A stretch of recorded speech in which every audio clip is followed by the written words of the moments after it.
Good morning बच्चों, कैसे हो? Everybody fine?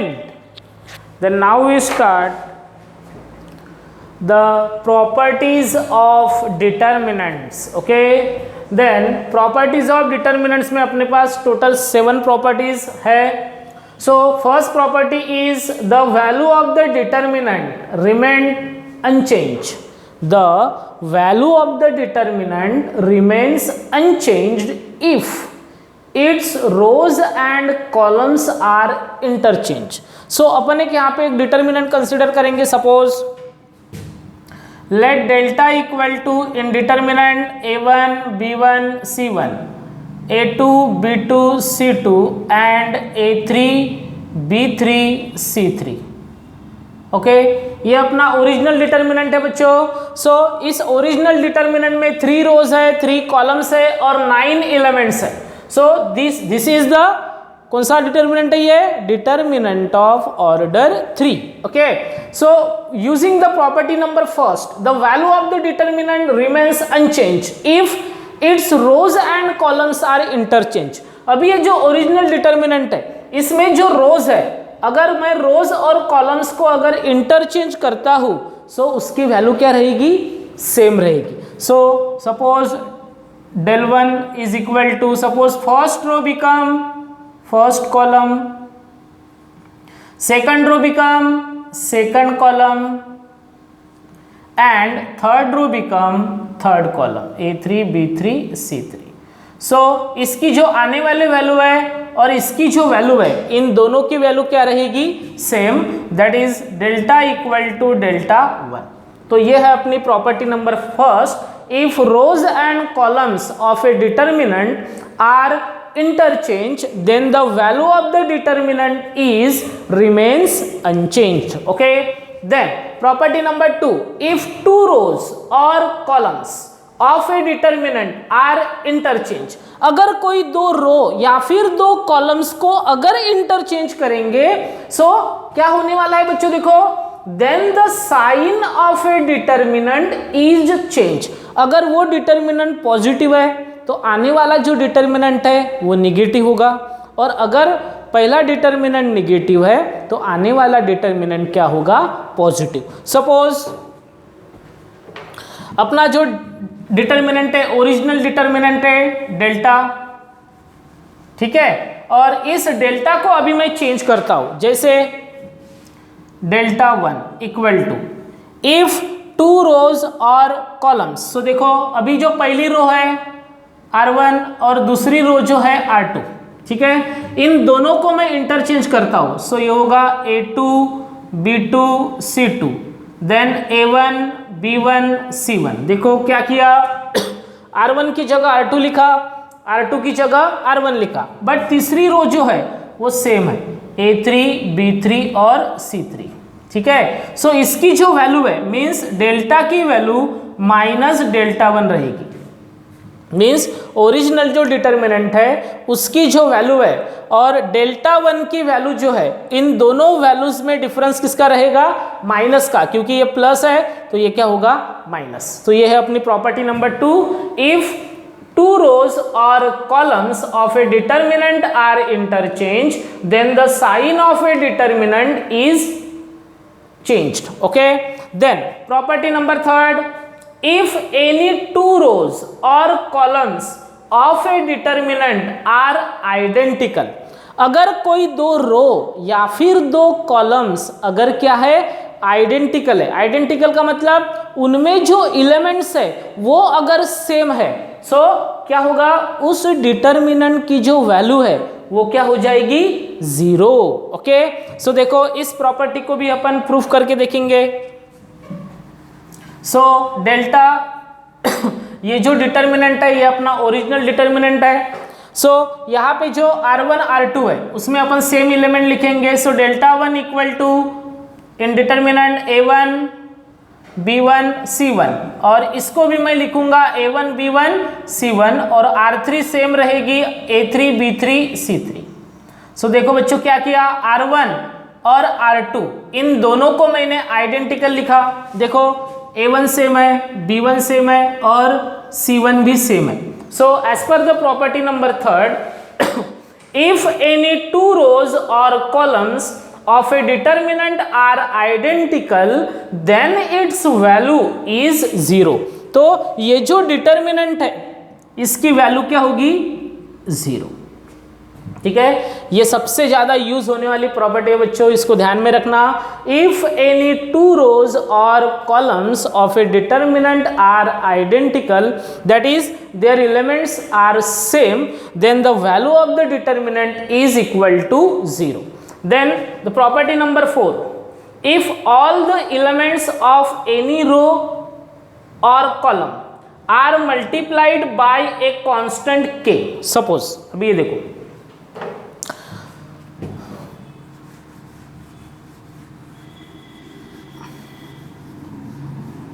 ये जो अपनी जो प्रॉपर्टी नंबर 4 है उसमें जो दिया है, suppose delta equal to KA1 KB1 KC1, ये अपनी पहली रो है. If all the elements of any row, अगर किसी रो या फिर किसी कॉलम में एक कांस्टेंट अगर मल्टीपल है, are multiplied by a constant k, then the value of new determinant. So देखो इसको कंप्लीट कर लेंगे. A2 B2 C2, A3 B3 C3, ये अपना डिटर्मिनेंट हो गया. यहां पे मैंने जो R1 है उस R1 को कांस्टेंट k मल्टीप्लाई किया. सो देन उसके बाद उसने क्या कहा?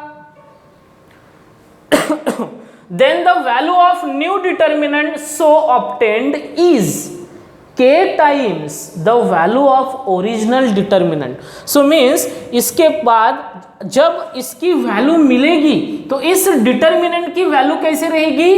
Equal to k times A1 B1 C1 A2 B2 C2 A3 B3 C3.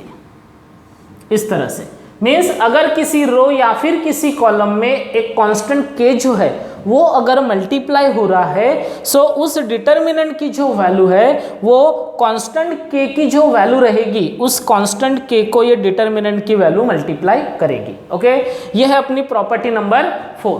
Then property 5, if each element of any row और column is expressed as a sum of two terms. So देखो,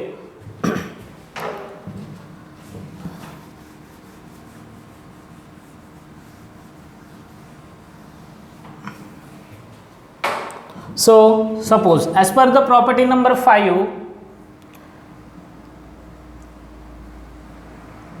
A1 plus x A2 plus B2 plus y, A1 plus x B1 plus y and C1 plus z. देखो मैंने क्या किया, if each element of any row, मैंने यहाँ पे row number 1 consider की.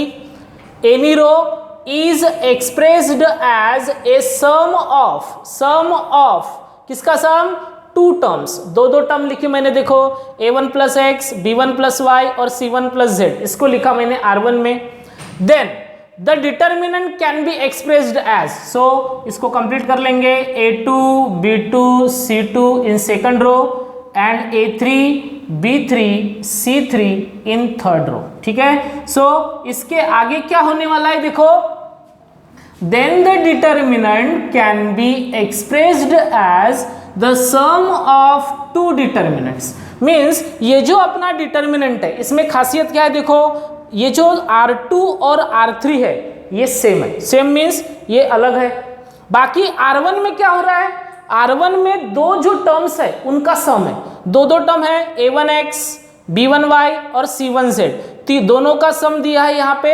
सो ये जो अपना डिटर्मिनेंट है इस डिटर्मिनेंट को अपन एक्सप्रेस कर सकते हैं as A1 B1 C1 A2 B2 C2 A3 B3 और C3 and plus x y z, then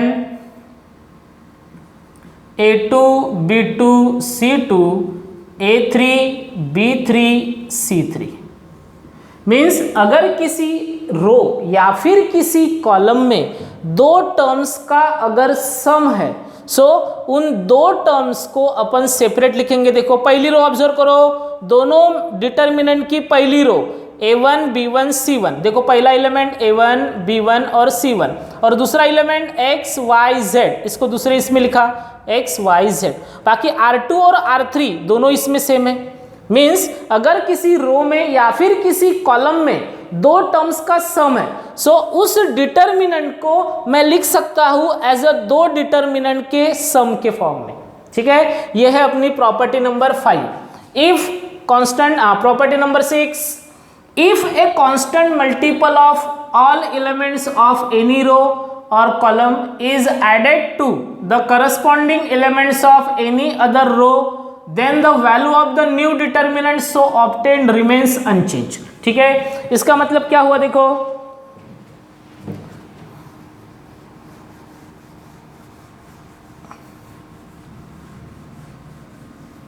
इसका मतलब क्या होगा, देखो सो अपना एक्चुअल डिटर्मिनेंट क्या है, a1 b1 c1, a2 b2 c2, a3 b3 और c3, इसकी जो वैल्यू है वो किसके बराबर रहेगी। Suppose this is a1 b1 c1, a2 b2 c2। सो तीसरी जो रो है उसको मैं चेंज कर रहा हूं, देखो a3 plus k a1, then b3 plus k b1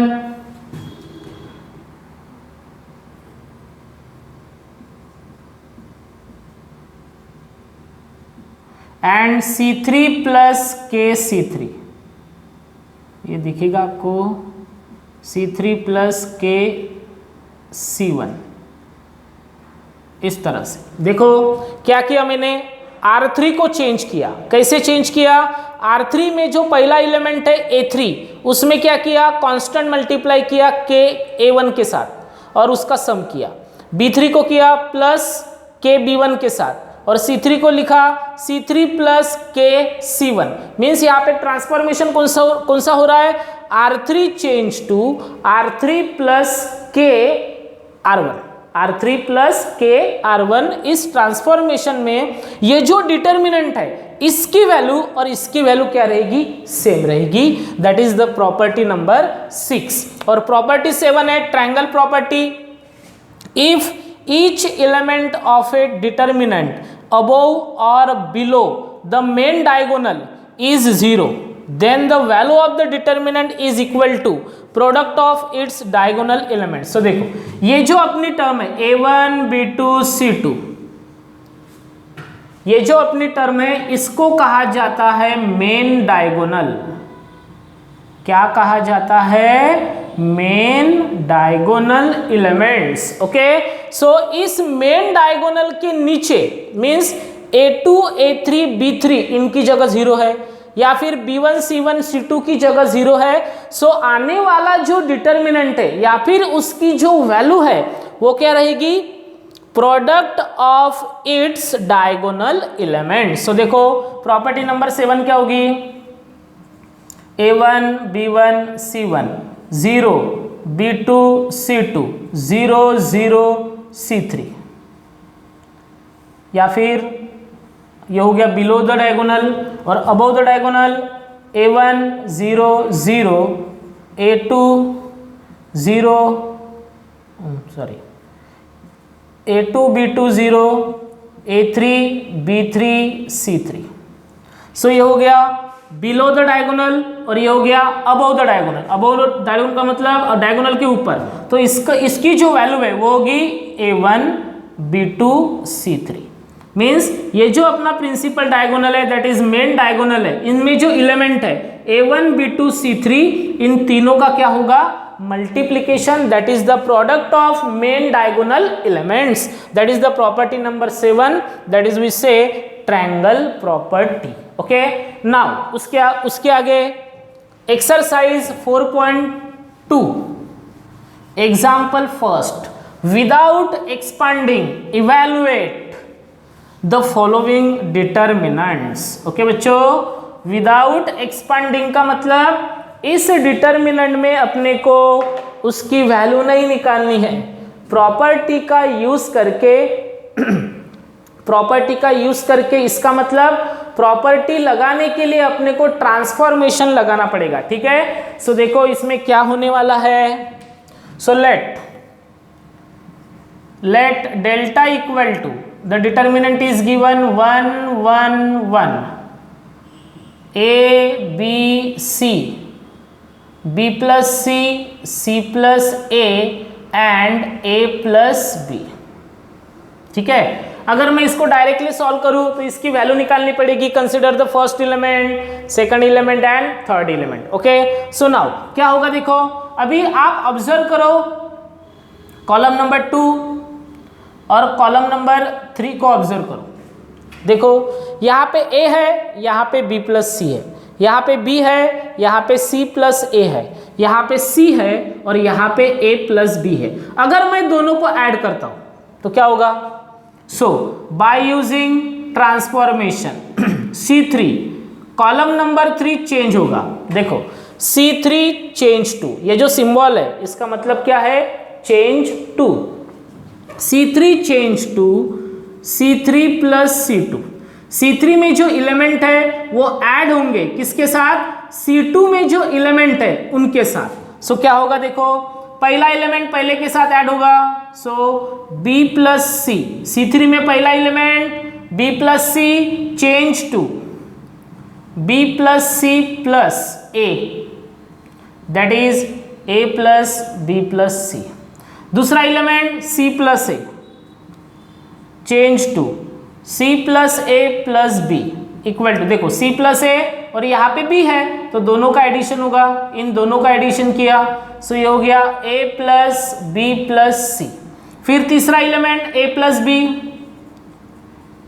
B change to A plus B plus C। ठीक है, सो C3 में जो पुराने एलिमेंट्स थे वो क्या है, B plus C, C plus A और A प्लस B।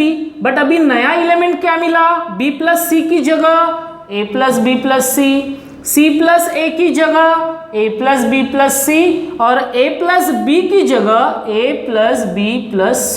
तो अभी ये C3 चेंज होके नए एलिमेंट्स लिखेंगे और उनके लिए अपन ने ट्रांसफॉर्मेशन कौन सा लगाया, C3 change to C3 plus C2। Okay, so therefore delta equal to, so पहला जो कॉलम है वो एज इट इज है 1 1 1, दूसरा कॉलम भी जैसे कि वैसा है A plus A B C, और तीसरा कॉलम बच्चों चेंज हुआ, B प्लस C की जगह A plus B plus C, C plus A की जगह A plus B plus C और A प्लस B की जगह A plus B plus C।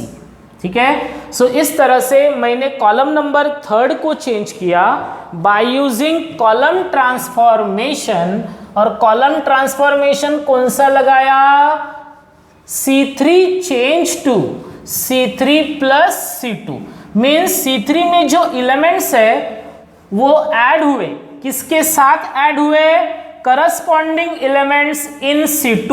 Okay, so पहला एलिमेंट C3 का किसके साथ ऐड हुआ, पहले एलिमेंट के साथ, किसके साथ, A के साथ। देन उसके आगे क्या होगा, देखो बच्चों ये जो अपना C3 है, ठीक है, C3 में आपको एक कॉमन चीज दिख रही है कि तीनों एलिमेंट में सेम वैल्यू है, तो उसको अपन कॉमन लेंगे। So taking common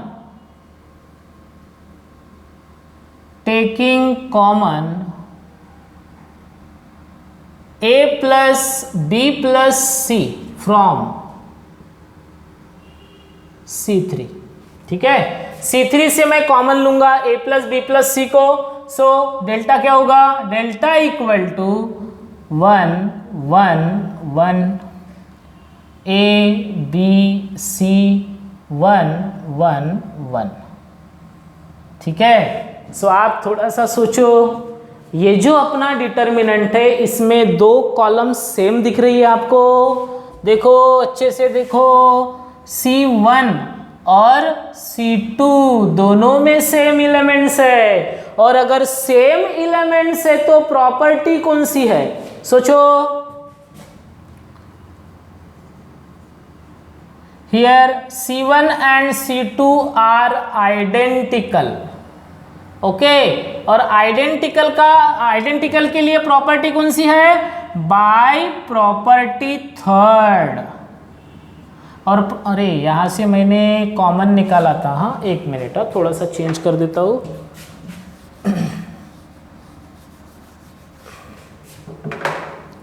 so delta equal to, मैंने कॉमन लिखा ही नहीं, a plus b plus c common था, तो बचा यहाँ पे 1 1 1, a b c 1 1 1, ठीक है।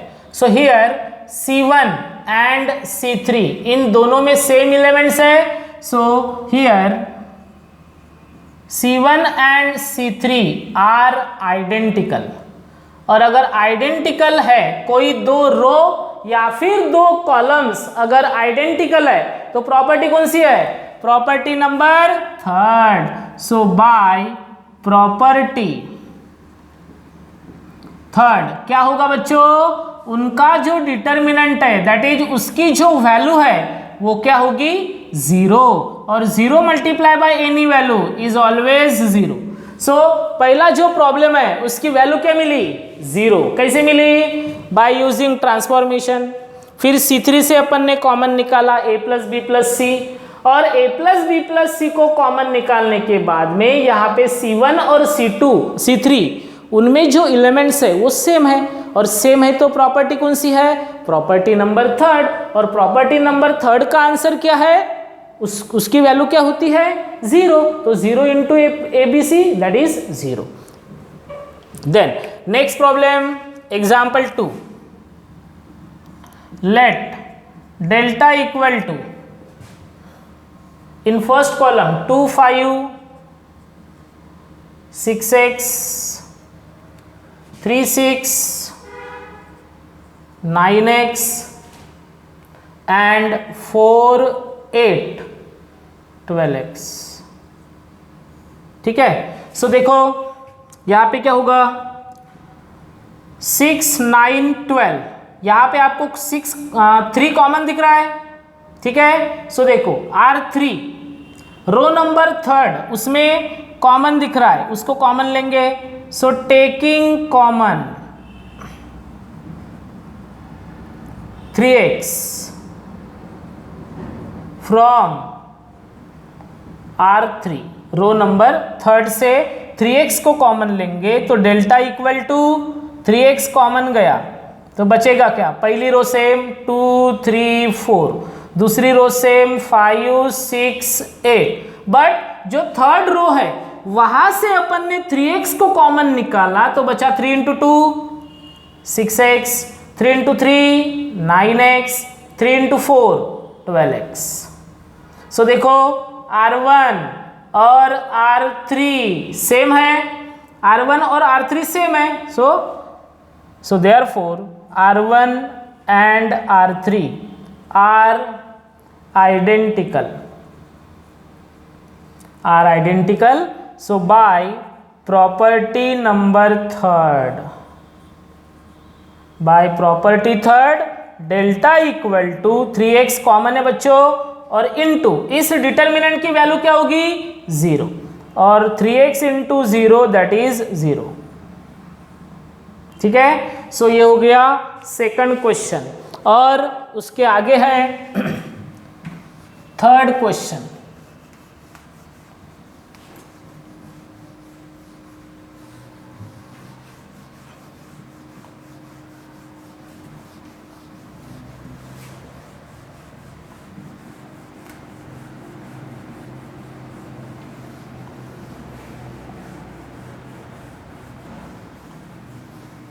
Question number third, late